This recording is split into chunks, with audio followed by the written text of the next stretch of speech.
Estamos aqui para realizar mais uma conversa sobre o Espiritismo pelo canal do YouTube do 43º Seu de Maricá, o nosso querido Selmar.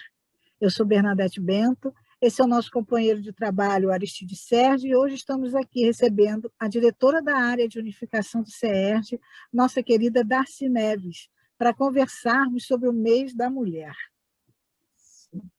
É uma alegria, mais uma vez, mais um mês, nós cumprimos essa nossa tarefa aqui, dessas entrevistas, que tem o grande objetivo de levarmos conhecimento doutrinário a todos, com essa ferramenta maravilhosa que é a internet, quando ela é bem usada, como esse é o nosso objetivo, usá-la bem para levar o bem. Então, boa tarde a todos, bom dia, boa noite, a hora que você estiver vendo. A Darcy, que se dispôs a vir conversar conosco. Muito obrigado por estar aqui com a gente, é uma alegria nós te receber aqui no nosso canal. Boa tarde, como você falou, boa tarde, boa noite, bom dia. Muita paz, né? A gente deseja muita paz a todos os amigos que estão sintonizando. É sempre uma alegria a gente estar conversando com os amigos do movimento espírita. Sabe, Bernadette, Sérgio, o movimento federativo tem uma vantagem muito grande, eu diria assim, muito gostosa, que a gente vai conhecendo esse movimento espírita no Estado, que é muito rico, não é? Que tem coisas assim muitíssimo interessantes. Então, é sempre uma alegria a gente estar junto, a gente estar conversando. É isso aí, obrigada. Realmente o Estado tem muito trabalho acontecendo, né? E que estar no CERJ te deixa, assim, te leva a conhecer esses trabalhos. Mas, enfim, na Revista Espírita de janeiro de 1866, com o título As Mulheres Têm Alma, Kardec diz que a igualdade da mulher não é mais uma simples teoria especulativa, não é mais uma concessão da força à fraqueza, mas é um direito alicerçado nas próprias leis da natureza. Dando a conhecer essas leis, o Espiritismo abre a era da emancipação legal da mulher, assim como abre a da igualdade e da fraternidade. Darcy, baseado nessas palavras de Kardec, né, a gente sabe que essa emancipação da mulher foi um processo, né, de trabalho, de luta, mas de muito amor também. Então, eu gostaria que você falasse um pouco da participação das mulheres, né, na própria elaboração da doutrina espírita. Isso mesmo. Você sabe, Bernadette, eu me lembrei daquelas questões lá do Livro dos Espíritos que falam a respeito da função da mulher, né? O homem e a mulher somos todos filhos de Deus. Não é? E quando a gente está nesse corpo feminino, né, a gente tem também algumas funções especiais, diferenciadas, né, do homem. Então, a mulher tem assim, um papel muito, muito importante. E quando a gente fala assim, em elaboração da doutrina espírita, eu estava observando, né? Que coisa interessante, né? Herculano Pires, no livro O Espírito e o Tempo, ele tem um artigo que fala das antecipações da nebulosa. E ali ele vem contando, né, nessa anunciação da doutrina espírita, vários efeitos. Mas como aqui a gente está tratando especificamente das mulheres, né, a gente tem que falar das irmãs Fox. E porque, veja bem, quando ele fala assim, a antecipação da nebulosa, ele diz assim que essa nebulosa ela teve nos antecedentes que foram assim aproximando e anunciando a mensagem, né? E aí, como mulher, ele fala, então, desse fato. Todos nós sabemos do fato das irmãs Fox, né? Na cidade de Hydesville, nos Estados Unidos, que eram justamente duas meninas, né?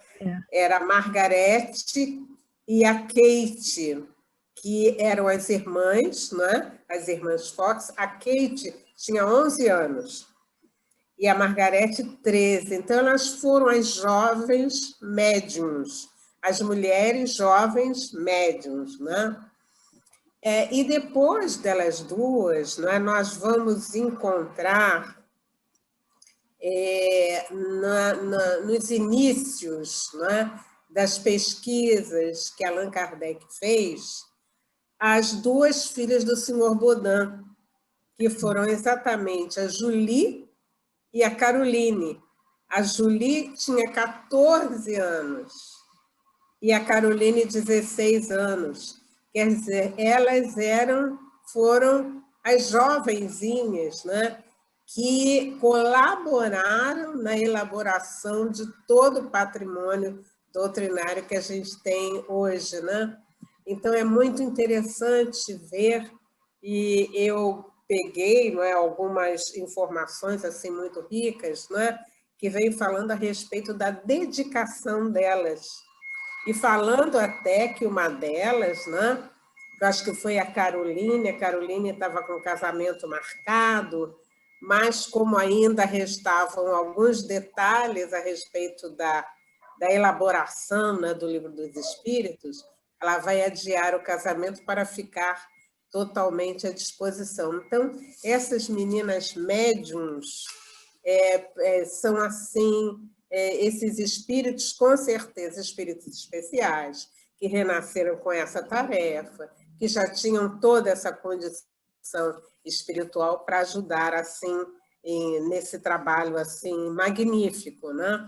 E aí a gente também lembra da senhora Pleine Maison, que foi quem cedeu a casa, né, para essas as primeiras reuniões. Então, a gente vê o trabalho da mulher, né? Então, ela aceitou, não, vamos lá, e o professor Rivaio, assim, um pouco desconfiado, né, com aquela informação toda, por que mesas, cadeiras girando, né? Espera aí. Mas ela disse assim, não, o senhor vai na minha casa, vamos às reuniões da minha casa, e ela aí vai ceder, né? Ele vai ceder, né? E ele vai participar. Muito lindo isso, né? Mulheres maravilhosas. Isso aí. Eu não sei se você... sim? Não, pode continuar. Quer dizer, quando a gente fala nelas, né, a gente, logicamente, tem que lembrar da esposa de Kardec. Sim. Era isso que eu ia te perguntar agora. Para você falar da Amélie Boudet, porque você falou de várias mulheres, mas existe essa mulher extremamente importante aí para a doutrina espírita, para o homem, o professor, o Kardec, para nós. Né? Então, fala dessa mulher. Eu vou dizer uma palavra aqui que não deveria, mas eu acho, uma mulher especial, igual a Amélie Boudet. Né?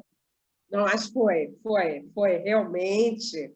A Amélie foi assim uma pessoa especial, e a gente, sabendo, né, dos nossos planos de reencarnação, a gente vai ver que ela realmente já veio talhada para isso, porque ela era muito independente. Quando a gente lê a vida dela, né, e aí vou pedir licença para mostrar para você um livro. Eu já tinha feito, acho que foi para Maricá mesmo, eu já tinha feito uma fala a respeito da Amélie Boudet, esse livro aqui, sabe? Nesse livro aqui, a gente está vendo detalhes, porque ele foi pesquisar, né? Então, a Amélie, ela foi assim uma pessoa muito independente, e ela, ainda quando jovem, resolveu fazer belas artes. Então, naquela época, a mulher fazer belas artes tinha que ter assim, muita determinação, porque haviam empecilhos, como uma mulher vai pensar, né, em fazer belas artes. Mas ela fez letras e belas artes, ela lutou muito, ela foi uma escritora, entende? Existem livros da Lavra de Amélie Boudet, e esses assim, são os contos primaveris. Ela escreveu, olha, noções de desenho, como ela era professora de belas artes, né? Ela vai fazer isso, e ela escreve também um outro livro chamado assim O Essencial em Belas Artes, né? E ela foi assim, ela já casou tarde, com 30 e poucos anos, e aí a gente vai ver que ela era 9 anos mais velha que Kardec, né? Mas foi assim, como o livro está dizendo, foi assim uma aproximação e uma integração, como se eles já se conhecessem, né? Há muito e muito tempo, né? Ela foi também, ela fez também pedagogia, não é? Ela era poetisa, né? Escritora, autora, ela era artista plástica, desenhista, aquarelista, olha que lindo, né? Gravurista, miniaturista e pintora autodidata, não é? Nossa, muita coisa eu não sabia. Muita coisa, né? E ela era assim muito reconhecida pela ação dela em prol da educação francesa, né? Ela era assim muito ativa, muito voltada para tudo aquilo que era educação, né?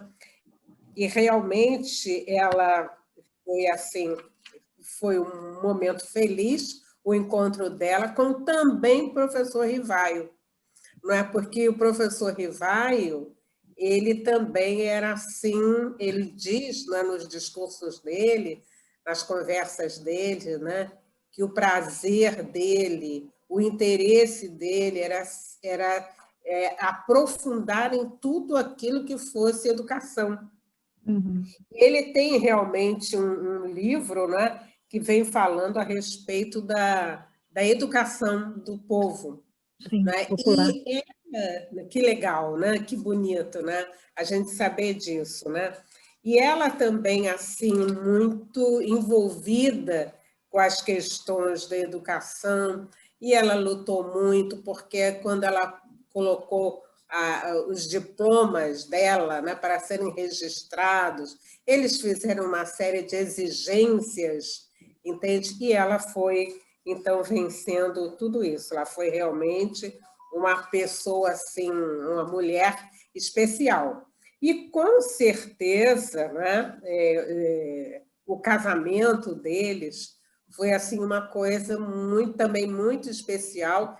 E a Amélie, ela acompanhava o professor Rivaio nessas reuniões, Sim. entende? Porque, como também estudiosa, ela dizia assim, bom, deixa eu ver o que está acontecendo por aí, né? Vou acompanhar o marido. E era realmente praxe, né? A mulher estar assim, o marido estar acompanhado da mulher.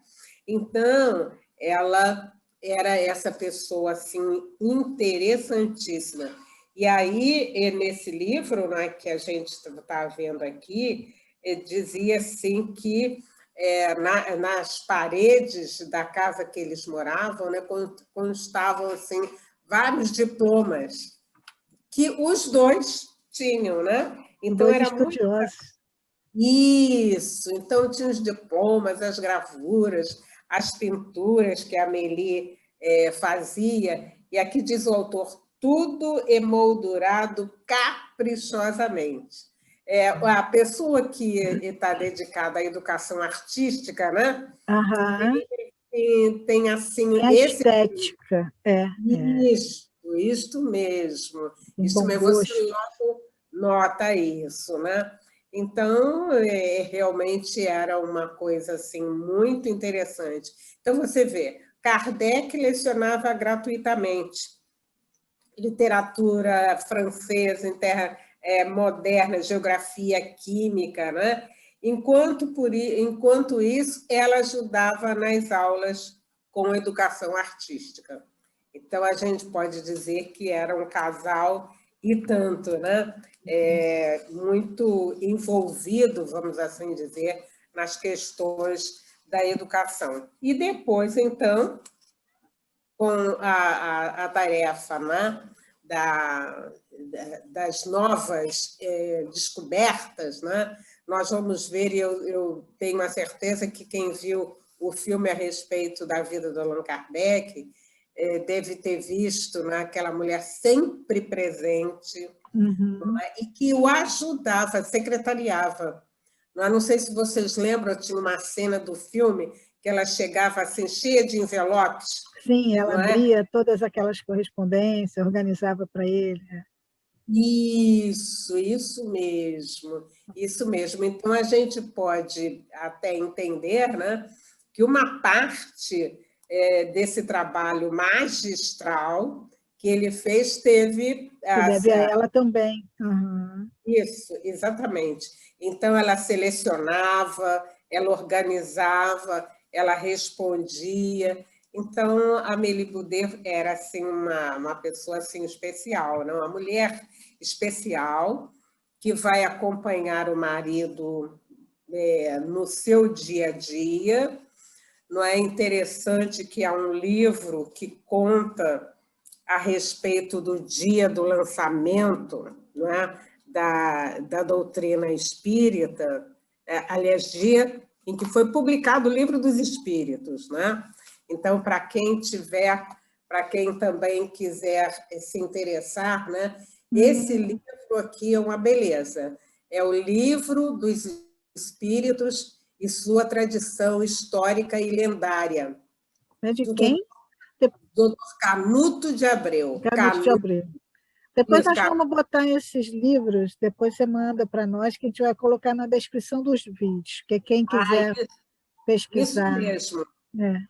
Aqui nesse livro, o doutor Canuto de Abreu era um advogado, ele era de São Paulo, e ele, então, assim, muitíssimo, ele era um estudioso, né?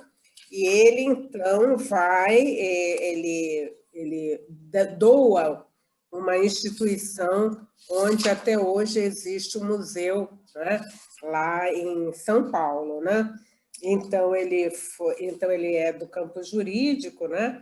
E ele, então, ele traduziu a primeira edição da obra de Allan Kardec, o Livro dos Espíritos, né?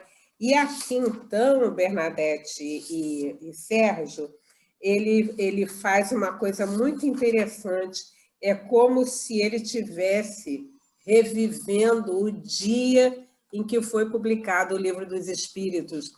E ele, então, conta um sarau feito na residência, né, deles, de Allan Kardec, do professor Rivaio e Amélie, não é? Então, ele conta que a Amélie preparou um lanche, né, para as pessoas que tinham participado, né? Então, diz que ela era uma pessoa alegre, não é? Nesse dia, então, dessa festa, né, ela está assim, muito bonita, né, e recebendo as pessoas que participaram de todo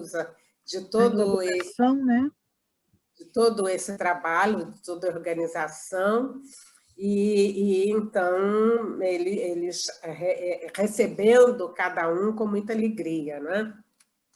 Então a gente vê que ela foi assim uma pessoa assim fantástica, que vai acompanhar o dia a dia do marido.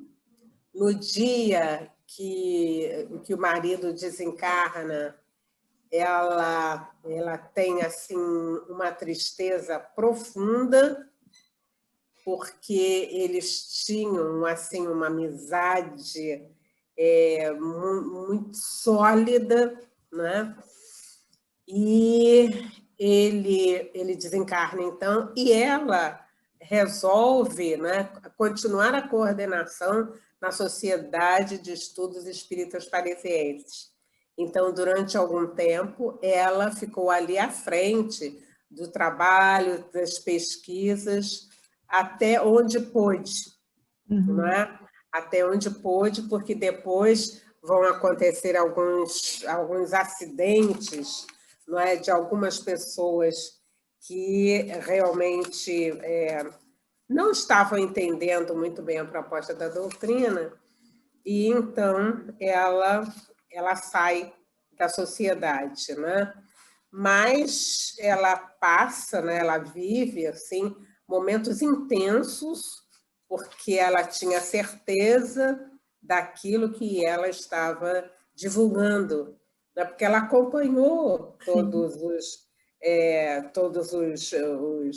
os fatos, ela acompanhou as reuniões, então ela sabia da informação dos espíritos, né?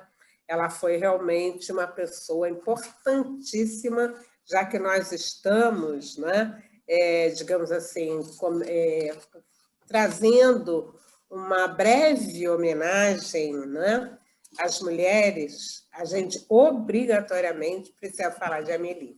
Muito bom, muito bom. Agora, nós queremos saber também, né? A história de Amélie é muito interessante e a gente vai deixar o livro registrado para a gente pesquisar melhor. Mas as mulheres brasileiras, né?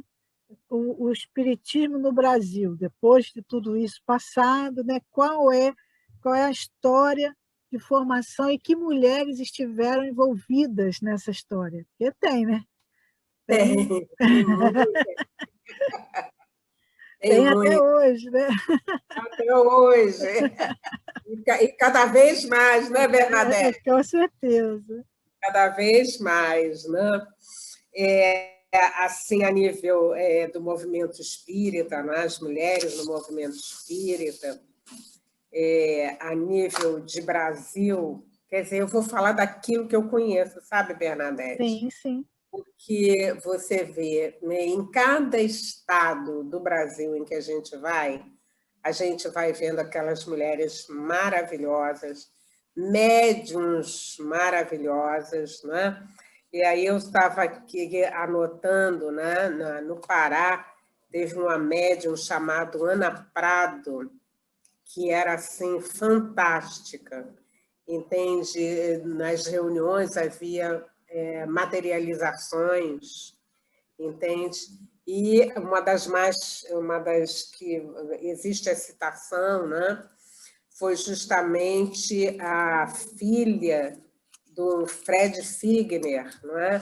O irmão Jacó, do livro Voltei, entende? O Frederico Figner, ele não era espírita, ele foi responsável para trazer para o Brasil, né, a questão da gravação dos discos, né? E então a filha dele, né, desencarnou e ele ficou assim desesperado e ele soube que no Pará tinha uma pessoa que materializava, que as materializações delas são famosas. Existe um livro assim cheio de notícias, né? E então ele vai até lá e a filha dele se materializa. E para ele foi assim aquele momento mais importante na vida dele, e foi através dessa médium Ana Prado, né? Bom, mas aí o que eu sei mais a respeito das mulheres, e eu vou dizer aqui do Rio de Janeiro, algumas que eu conheci na FEB, no trabalho do movimento espírita assim, brasileiro, na FEB, eu tenho que destacar uma mulher assim, fantástica, que se chamou Cecília Rocha. Cecília Rocha era uma professora lá do Rio Grande do Sul, uma gaúcha, né? E ela era uma diretora de escola, e ela se interessou pela doutrina espírita. Aliás, os pais dela eram espíritas, isso mesmo. E aí, então, ela começa a participar lá na Federação do Rio Grande do Sul, sustentando uma questão a respeito da evangelização das crianças e dos jovens.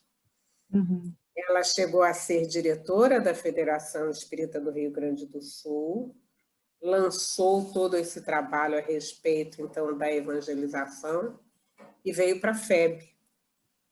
Então, na FEB, ela encontrou com uma outra... aliás, ela foi convidada por uma outra mulher também especial, que se chamava Maria Cecília Paiva. Ah, sim. A Maria Cecília Paiva era um docinho. Até agora, na comemoração dos 15 aniversários do SERJ, né, apareceu a foto da Maria Cecília Paiva, muito querida. Maria Cecília Paiva também era médium. E Maria Cecília Paiva recebia muitas mensagens do doutor Bezerra de Menezes. Ele, doutor Bezerra, todo dia às 6 horas da tarde visitava a Maria Cecília. Caramba! É uma coisa linda, né? E ela recebeu muitas e muitas, ele ditava muitas e muitas mensagens, né? sobre evangelização, sobre a importância do trabalho no movimento espírita, entende? E através dela. E foi ela que coordenou um trabalho também muito grande lá no prédio da FEB, na Avenida Passos 30. Então, Dona Maria Cecília era assim, muito ativa, então ela participava daquele trabalho de evangelização, ela participava das reuniões do grupo Ismael, né? E fez assim, um trabalho no movimento espírita muito interessante. Ela frequentava uma casa espírita lá pertinho do Meier, né? E hoje, aliás, a filha dela é que preside essa instituição, sabe? A Heloísa. Então, a gente tem essas pessoas, essas lindas amigas muito ricas, né? Aqui no Rio de Janeiro, mais ou menos também nessa época de 1950, 55, existiu uma pessoa que atuava na Liga Espírita e que coordenava aqui no Rio esse trabalho de evangelização. Se chamava Nancy Leite de Araújo. Nós íamos, assim como a Dona Luzia, né? A gente tem que lembrar de Dona Luzia Pérez, né? A Dona Luzia Pérez, ela era esposa do Floriano Moinho Pérez. Floriano foi presidente da FERJ, Federação Espírita do Estado do Rio de Janeiro. E Dona Luzia, muito interessada na evangelização, ela criou todo um trabalho de empréstimo de aulas. Então, os evangelizadores iam, se não me engano, às sextas-feiras, à sede da FERJ, e a gente de longe, né? A sede da FERJ em Niterói, para trocar a aula de evangelho. Então, havia um acervo maravilhoso, a gente até precisava saber desse acervo, porque isso precisava ficar realmente guardado, né? E então, a Dona Luzia, ela era baixinha, e o doutor Floriano era grandão, né? Mas ela era, assim, uma pessoa também muito interessada na evangelização. E foi justamente ela que conheceu a Cecília Rocha, que veio ao Rio várias vezes coordenar cursos de evangelização. Ao mesmo tempo que a Dona Luzia fazia esse trabalho em Niterói, a tia Nancy, que é a Nancy Leite de Araújo, né, fazia esse trabalho lá na Liga Espírita. Né? Então, tia Nancy, me lembro, da história do Pedrinho, vários materiais que ela utilizava, porque a gente também ia lá pegar aula de evangelho. Né? Então, a gente ia, numa semana, trocava, e a gente fazia aquele trabalho. Nessa época também, a gente tem que anotar o nome de Zita Flora de Mello. Então, Zita Flora de Mello trabalhava no Lar Fabiano. Eu acho, sabe, Bernadette, que tinha assim, um grupo, aliás, o Júlio César Grande Ribeiro, que era também um espírito maravilhoso, né, uma alma rica, ele dizia assim, nós todos somos farinha do mesmo saco.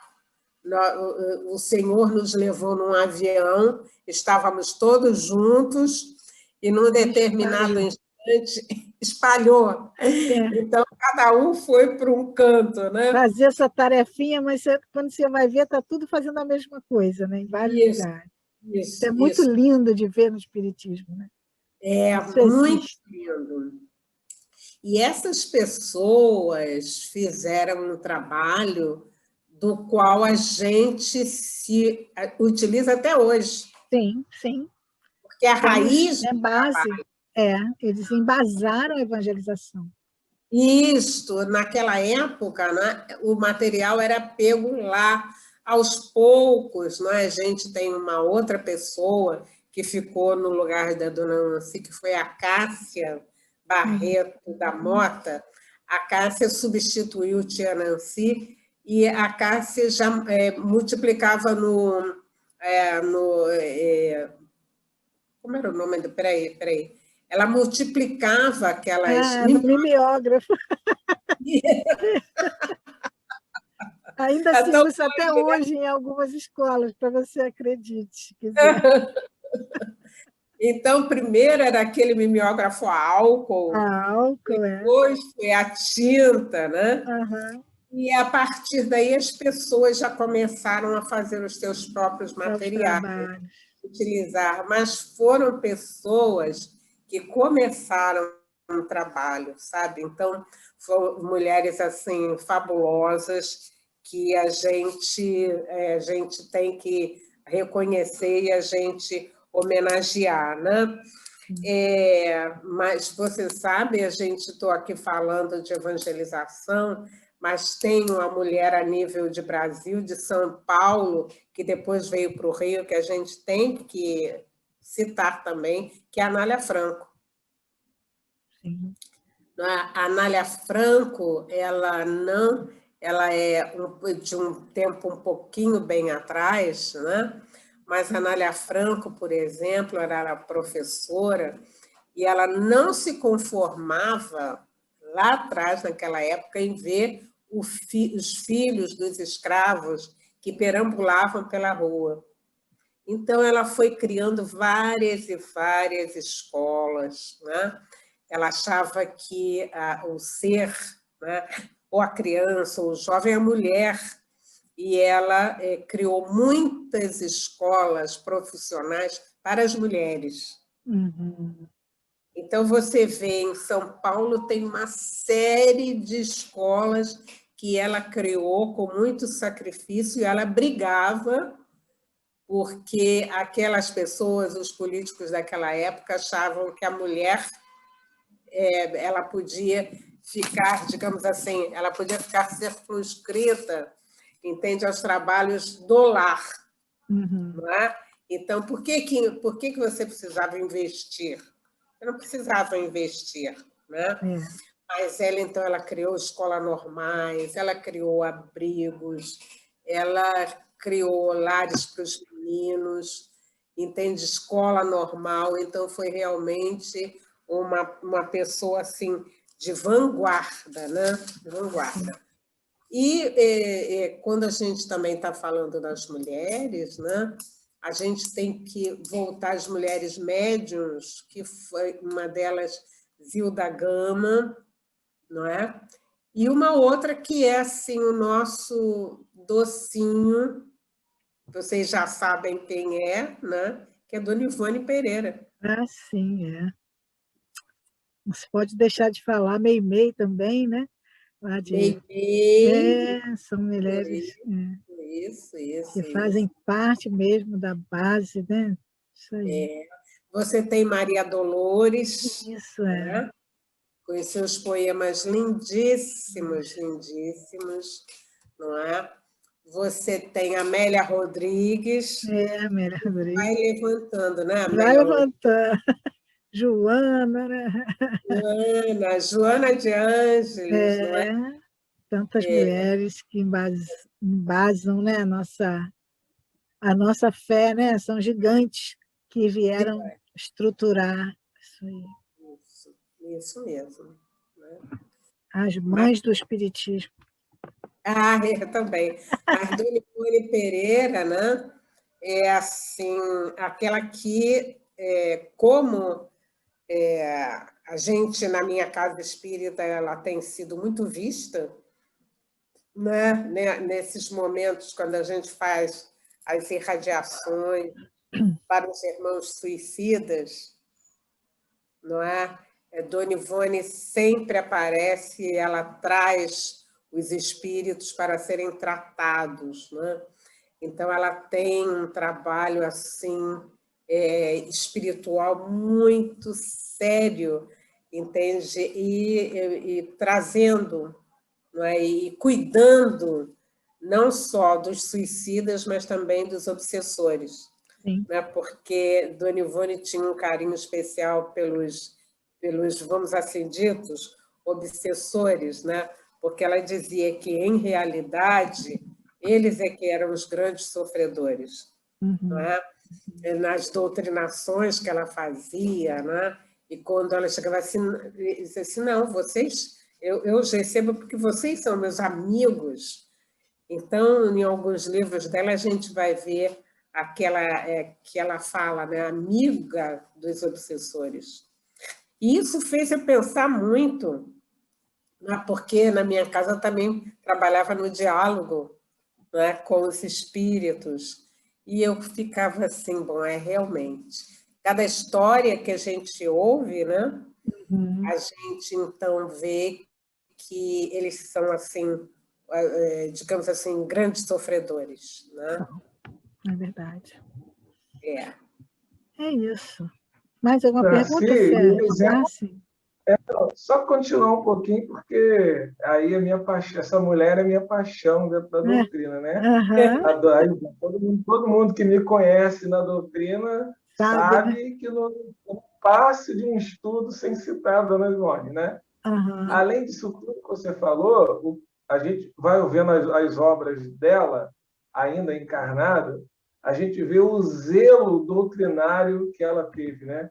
O amor que ela não tinha, não só pelo trabalho executado, mas pela aquela fé, vamos dizer assim, da doutrina que ela carregava, né? Como você falou, os livros dela, se a gente for ler Recordações da Mediunidade, como você falou, ela se entregava ao trabalho pelo aquele amor a Jesus e amor à doutrina. Não era ela, né? A gente via que não era ela se entregava e deixava os amigos espirituais e Jesus. Então, era um exemplo de como nós devemos trabalhar na doutrina, né? A mulher, mais uma vez, na minha visão, né? Ensinando a gente a caminhar. O que você acha disso? Eu concordo plenamente. E ela diz, num dos depoimentos dela, né, que as horas mais felizes da vida dela foram aquelas horas em que ela passou em contato com os espíritos, elaborando todo o material que ela fez. Porque ela teve uma vida, né? Digamos assim, os pais dela morreram cedo, né? E ela depois morou com os sobrinhos, morou com os parentes. Mas aí o que acontece? Pelas recordações que ela havia, né? Quer dizer, Dona Ivone foi suicida, né? Em 2 ou 3 encarnações. Aliás, até eu aproveitei a pandemia para reler os livros dela. Eu digo assim, nossa, mas que pandemia maravilhosa. Então, todo dia, às 4 horas, eu estou aqui lendo livros. Já li 5, estou no 6º. Né? E, ao lado disso, estou amando, não é? Leon Tolstói. Ah, é outro que eu também Não é? gosto. Que é um dos amigos que escreveu por ela, né?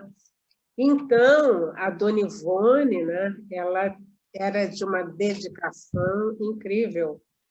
E ela, então, faz aquela declaração numa das suas entrevistas. Eu digo assim, e todos os livros escritos por ela, né, porque ela diz que não foi psicografia, não é? Porque o Sim. que acontecia?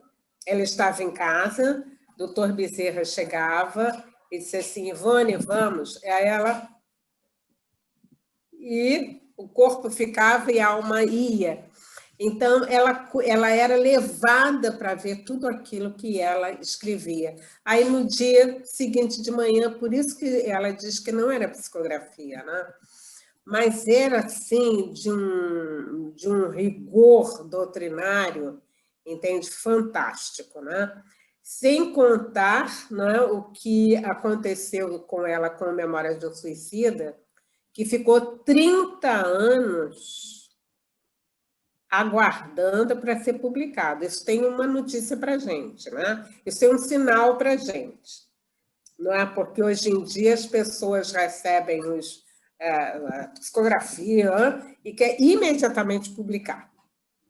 Então, Memórias ficou 30 anos guardado para ser publicado. E, antes de ser publicado, ele teve a revisão de Leon Denis. Então, toda a literatura, por exemplo, se nós hoje quisermos orientar alguém, né, no tocante à leitura da doutrina espírita, leia Dona Ivone, leia os livros, porque ali você tem certeza que você tem uma base doutrinária certa. É melhor do que você ficar... Na Será? dúvida. Assim, assim, livros da Lavra de Divaldo, de Raul, de Dona Ivone, você pode pegar no escuro. Depois de nós ouvirmos tanto sobre essas mulheres maravilhosas, a pergunta que eu te faço é: como ser a primeira mulher a dirigir o Conselho Espírita do Estado do Rio de Janeiro? Essa é uma pergunta complexa, né, para a gente responder, né? Como ser a primeira mulher que está dirigindo, né, a equipe, vamos assim dizer, a área de unificação. A gente tem que esclarecer, né, que a diretoria do CERJ é uma diretoria colegiada. Nós somos 7 diretores e eu tenho a impressão que realmente na área de unificação é a primeira vez que a gente tem, né, uma mulher, né, eu nesse caso, né. É uma tarefa grandiosa, né? E eu sempre me lembro de uma amiga chamada Cecília Rocha, que ela dizia o seguinte: embora nós sejamos pessoas imperfeitas, nós estamos vivendo uma rica experiência desta forma, né? Nesse trabalho do movimento espírita. O movimento espírita é uma riqueza. E eu me sinto assim muito honrada, muito feliz e faço os esforços no sentido de fazer o melhor que eu possa, né? Mas eu acho que a gente tem que destacar também, né, que nesse instante na diretoria do CERJ nós temos 5 grandes mulheres, 5 trabalhadoras assim de peso, e as minhas amigas, elas têm também um nível de dedicação e de trabalho muito grande. É a Ângela Delu, que está na área de ações estratégicas. A gente tem a Ana Rosa Airão na direção, na coordenação, como diretora da área de educação espírita. A gente tem a Cristiane Drux, que é a diretora da área de comunicação social espírita. Nós temos a Jandira, que é diretora da área administrativa. Então, e são os 2 homens, né? O Zósimo e o Adriano, né? que, aliás, são pessoas assim também de muita garra, de muito esforço. Então, nós estamos todos, não é, buscando, então, cumprir o nosso papel de dedicação, de esforço, de acolhimento, de um olhar assim compreensivo, não é? E buscando, né, dar o melhor de nós nessa grande tarefa da unificação. Mas, de qualquer maneira, é realmente uma grande alegria, como eu estava dizendo, assim, uma grande honra a gente saber que a gente está colocando uma gota, não é, nesse grande trabalho de unificação, onde a gente já teve tantos amigos ricos e queridos que nos antecederam, sabe? Isso aí. E assim nós vamos chegando ao final do nosso trabalho, do nosso encontro. Ficaríamos aqui conversando a tarde toda, né? A Bernadette, eu fiquei aqui pensando numa coisa, né? Quando a gente está falando nessas mulheres maravilhosas, a gente não pode esquecer da nossa mãe maior, a mãe de Jesus. É verdade. É verdade. A mãe, né? A senhora mãe da humanidade, não é? De quem nós somos assim, os trabalhadores, as ferramentas, não é? Porque nesse instante Maria de Nazaré desenvolve um trabalho muito rico na organização dessas várias equipes de trabalho que estão atuando nesse instante, nessa pandemia. O Edivaldo mesmo já falou a respeito das várias colônias em vários estados, nesses céus que a gente, de repente, só vê as nuvens lindas, né? Mas Maria de Nazaré trabalhando intensamente. Então, a essa mãe querida, a nossa reverência. Com certeza, com certeza. Está à frente de todas essas que nós citamos e mais outras, né? Isso mesmo.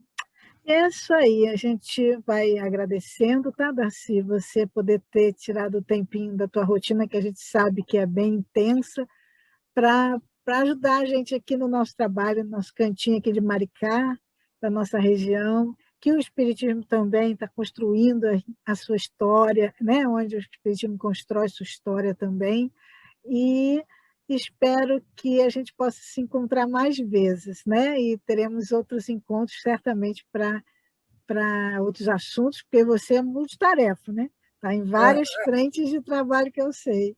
E é isso, um beijo a todos, obrigado pela audiência, nosso canal cada dia está mais conhecido, né? E que a gente possa voltar sempre aqui falando dessa doutrina maravilhosa, né? Que tem tanto nos alicerçado nesses caminhos aí. É isso mesmo. Muito obrigada. Eu só queria dizer uma coisa. Primeiro, agradecer a Darcy, né, por estar aqui. E, Bernadette, a gente nunca esqueceu de falar para as pessoas. Clique, compartilhe, Sim, né, dê o seu gostei lá, porque isso é importante para a divulgação da doutrina. Né? Sim, sim. Isso aqui não é para a gente ganhar like, para ser melhor do que ninguém, não. A nossa intenção aqui é divulgar o bem. Então, espíritas, quem não é espírita, vamos divulgar, vamos mandar no grupo da família, vamos dar ok, vamos compartilhar, vamos nos inscrever no canal do nosso conselho. Né? No canal do YouTube do Seu Mar. Muito bom. Obrigada a todos.